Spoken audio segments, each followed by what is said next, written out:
Hello YouTube. Sorry, it's been a little bit of a while since. I kept thinking it would take one day or take 2 days, but I've been getting an apartment, so it's taken a lot longer than I thought. The background is very different. I'm staying at home for the weekend. My mum came down to help me with my papers. If you can hear anyone jingling, it's my dog. That's Bandit. Come here, Bandit. Come and say hello. Come and say hello. What's that? What's that? But things have been going bad. My mom's really worried.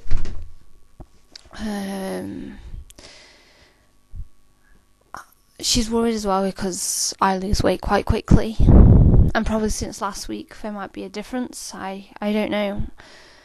But people have a misconception. They think, well, anorexics, whatever they see, they don't see in a mirror what everyone else sees. And I don't know if that's true, but what I see is I can see myself getting thinner, but my perception of what is thin changes. It's not that what I see changes, it's what my perception is changes. Like, although that is what you see, but I mean my definition of what is thin. Like, if I was a skeleton, in my state of mind, I would see that, yes, I'm a skeleton, but it's not as thin as I could be. For example, I don't know if anyone agrees with that. I also wanted to know that, wanted to let you know that now I've got my apartment, I have to work like night jobs as well as university. It won't affect my uni because I don't sleep anyway, so that doesn't matter, but it's added pressure. But I didn't really have any choice because I want to be up in Liverpool all the time. The only way I could do that was by having a permanent place to live. I didn't want to be going back and forth between places all the time. Another thing I wanted to touch on was the TV series I'm a Child Anorexic, which is actually a British TV series, but I think was shown on Channel 4. I'm not sure because another programme was shown on Channel 4. But I wanted to mention, as I was mentioning in another episode, about how people think that people with an eating disorder are stupid, that how they are actually intelligent to the majority, I believe. But these children spoke like adults. They spoke more intellectually than adults do. And I thought that was very important. Because I wondered how many of you out there grew up, even though you had a childhood, or you may not have done, but who grew up speaking like an adult, who grew up thinking like an adult. I was brought up with anyone older. Everyone I knew was old. And I grew up as an adult. When I started infant school, I was reading books that are far too old for me. I grew up as an adult, speaking, thinking, visiting. All my friends were grown up. And I wondered if that might have an effect on what we are like now, maybe, because we think, it's like we've gone through that phase.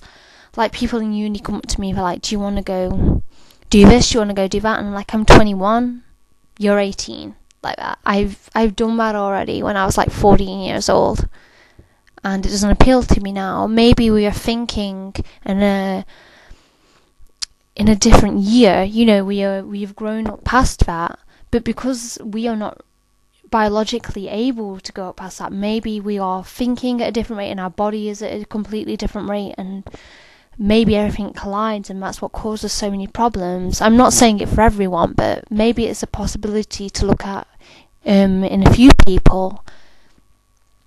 I had a long train journey yesterday, so I'm a bit out of sorts today if I keep rambling.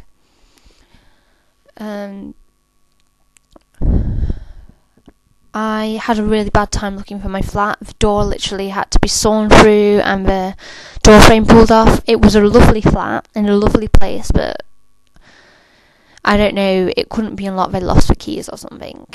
And then it suddenly hit me. I'm going to be completely on my own. And that's what I wanted, but I'm wondering if it will be fuel for my ED. If it will make me worse. I have to keep looking because I'm with my mom at the moment. Will it make me worse? Or will I get better because I'm on my own? But I think it's going to make me worse. But at the same time, I'm going to feel better. It's an irony. I had a dream last night that it was like a movie. Well, to be honest, it was today I had a dream, but it was like a movie, this dream. I dreamt that I knew a girl who was bulimic. I mean, in real life, like in a movie, almost. Not in like real life, but in a movie. Sorry if I just contradicted myself there. And I dreamt that all these problems she was going through, and she ended up rebelling, and she went to the bathroom, and I was in there, and it was like I was Anna. You know, like how we give it the alternative state of mind and personality. It was like I was that alternative personality whispering in someone's ear. And that was very odd. And I dreamt that we went into another world almost, and it was like an ED fueled world. I mean, there was Ednos there was literally, there's people spitting and chewing stuff out. I mean, it was there, but it was so bright, and it was like everything I loved. I felt so safe, and this girl walked out and she was fine, and I stayed, and I didn't know what that meant. I woke up, I was like, now that, usually I dream about zombies, I dream about all sorts of things, you know, completely abstract stuff, but this was really, it's the first time I ever dreamt something that seemed symbolic. But the sad thing was, I was so happy when I woke up because I stayed there. And I was shocked as well because I dreamt that I was Anna. That I was a person fueling the desire. And I was like, am I that really? Am I secretly this character that I say is in my head? Now I want to do what I want to do academically the best I can. I want to be better than anyone, which is an awful thing because it's that competitive edge that I have. It's that competitive edge that I think is quite common with people with a disorder. You have to be perfect. You have to be the best at everything. And I've always wanted to be an Egyptologist. And I want to be the best at it. And I know personally if I get something wrong, I bite my bottom lip and I punish myself for it after. And I thought that was normal. And I'm not too sure if it is or if it isn't, because I have so little to do with people that I don't know what is classified as normal and what's classified as completely indifferent.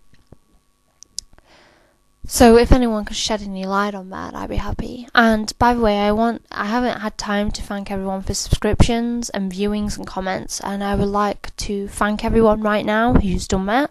So thank you. It means a lot to have a community online, whether you subscribe or not. I mean, it's wonderful to know people are watching or listening and taking things to heart. And I'm sorry again if I ramble on. I do have a lot to say, but I'm trying to keep it in 10-minute slots every now and then because I don't want to bore people to death totally. But honestly, I have had a few emails and I'm enjoying answering them. If anyone has any emails, I'd be happy to comply. I am on Messenger, though I'm not on very often because I have it to talk to my mum when I'm away. But I'm going to try and talk every night the best I can. So if anyone needs help, and for those who speak another language, I will try and learn it to the best of my abilities for you. What I also wanted to mention was that Finn on HBO. A lot of people have been watching it. I've watched it 5-6 times. I showed it to my mum tonight. It is a really good documentary to watch. But just remember that people in there that they are actually filming are they are in later stages, various stages of their recovery, and that their views change. Like I was nasty at one point and I was happy and nasty and stuff like that. So don't get a view of a eating disorder clinic from that one particular video. Have a look around and ask other people. If you're seeking help, just remember that not all clinics are the same. Not from experience, I'm afraid, because I didn't get help. But I'm going to have to say goodbye now because I've got 10 seconds. So I hope you all have a good night, and I'll speak to you maybe tomorrow, hopefully, as well. So, good night, everyone. Good night, YouTube.